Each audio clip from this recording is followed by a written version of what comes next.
So, hello everyone. My name is Larry Cole, and I'm CEO of COVID Impact 360.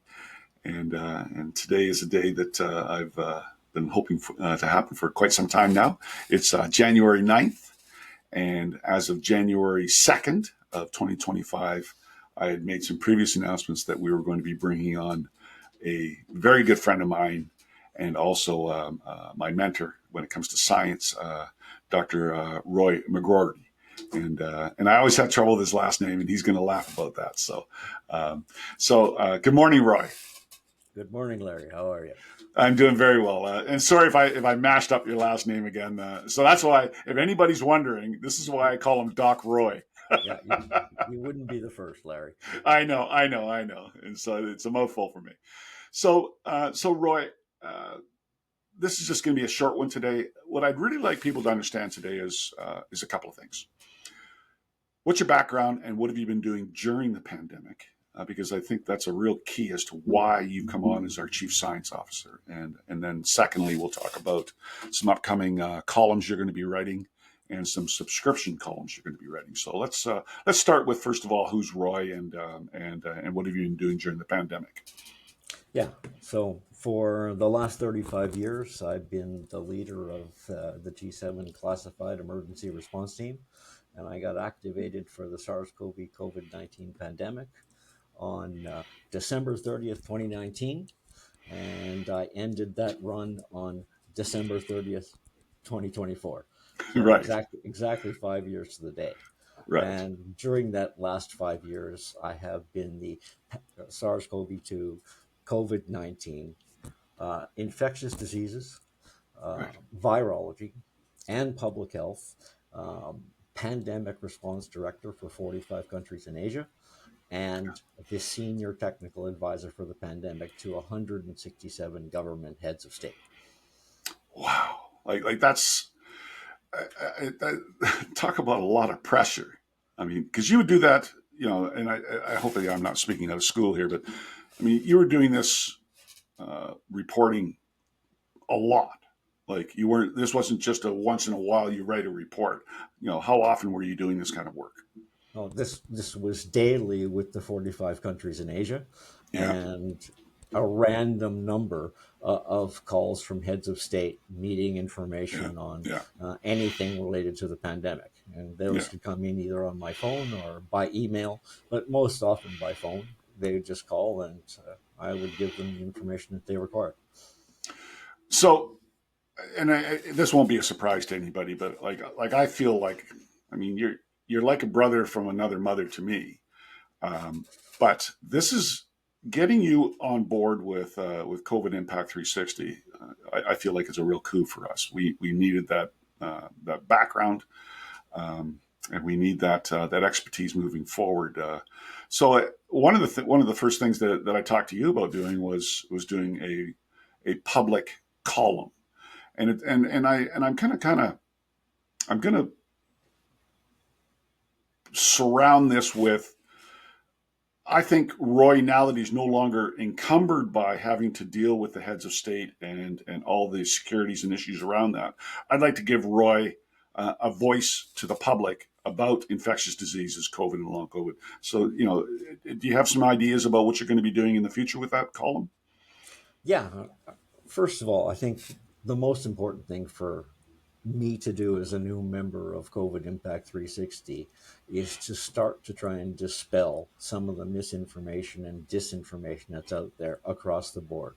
And Right. I'd like to, not only with the column, but also in a few more interviews with you, touch Yeah. on those aspects Yeah. so that people can at least get a grounding and an understanding in what is actually real and what is actually misinformation and disinformation. Because right Yeah. now, people out there just clearly do not understand what's happened over the last 5 years. And Yeah. most people think that COVID's gone, and it Yeah. isn't. Yeah. Yeah. That's a really good point, and it's it's an area that we take seriously within our company, and also what I take seriously outside of the company with the nonprofit, My Long COVID Advocacy, is to talk about how do you get the truth out there. And truth is such an elusive thing. I one of the main reasons why I needed you on board here was to bring just a sober second voice around the truth of science. Like, how does this really work? Because social media has not been our friend here, Roy. We both know that social media has kind of destroyed how we communicate in a lot of ways. So yeah, so I won't belabor that right now, other than to say I'm thrilled to have you on board. And then, is there some high level areas that you're going to, when we start to go away from the public column you're going to do, and we're going to start to lean in towards some of your private information. What did you used to do with that kind of writing? Because I think we're going to emulate some of that.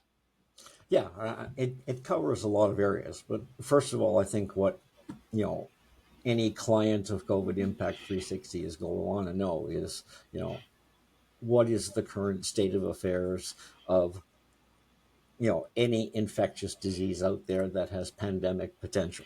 And right Right, now we know that there are several. right, And so I think we need to start off by giving them a background about what is the potential for the next pandemic, and some relative timelines and things that need to happen before that pandemic could become a reality. I think yeah, that's a good place to start. yeah, But then I think I'm going to have to move into areas where we get a little bit more specific. We explain to people what pandemic preparedness and response is all about.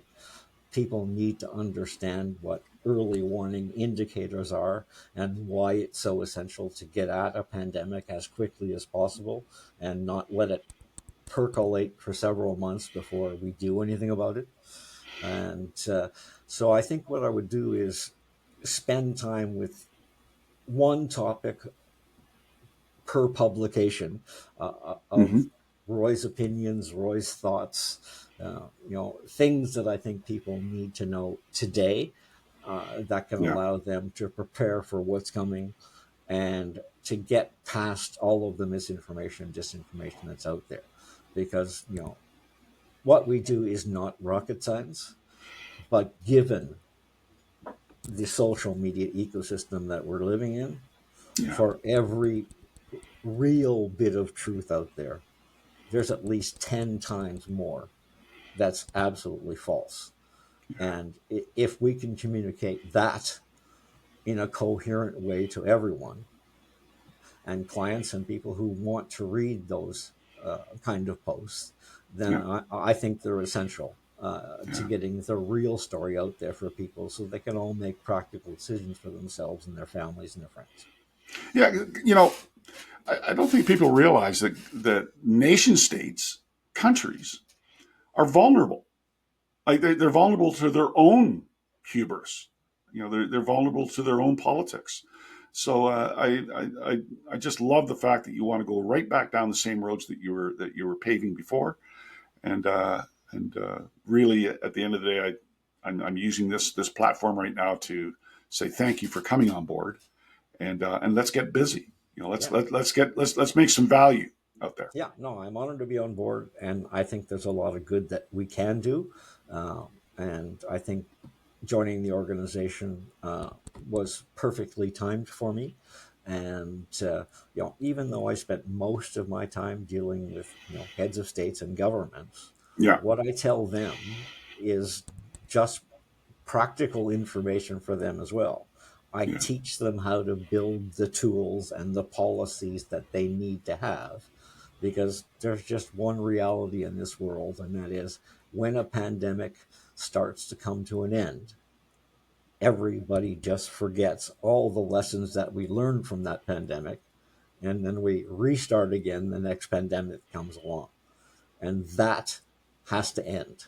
And if I do nothing else with COVID Impact 360 except that, then I'll be very happy. well, thank you for saying that. Actually, yeah. I mean, like how ironic, right? We keep having pandemics, and then we forget we had the pandemic, and then we run. We keep going into the same mud puddles. So yeah, yeah. I mean, thank you, Roy. Thank you for coming on today. I'm gonna let you go. I know it's late for you, Yeah. It's early for me. What time is it? It's only 7:30 for me, for God's sakes. My day's just getting started. So thank you, Roy. It's only 11:30 at night here, so it still Oh, feels is it? early. But yeah, I'm Good pretty stuff. used to some very long days. I know you are. I know you are. I know you just got back from one Yeah, one long trip. So yeah. yeah, I mean, you get called at all And, things, and that's what people don't realize is and for what your some life's like. reason, heads of state don't seem to be able to understand time zones. No, they don't. No, no, they really don't. So thank you, Roy. I appreciate you coming on today, and I will talk to you a little bit later. Happy to be on board, Larry. Okay, bye bye. Bye.